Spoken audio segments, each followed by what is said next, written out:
Ang laki ng impact sa akin ng MX3 that I even decided to volunteer to its programs. Hi! Ako si Angeline Bautista, teacher, volunteer, and a proud MX3 believer diri sa Davao City. Good morning, students! Good morning, ma'am!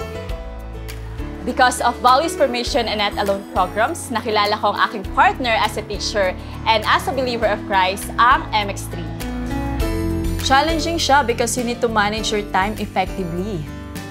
Pero kinakaya ko naman dahil mas pinalakas ko pa ang aking katawan at itinuloy ang pag-inom ng MX3 capsule na may alpha, beta at gamma nutrients.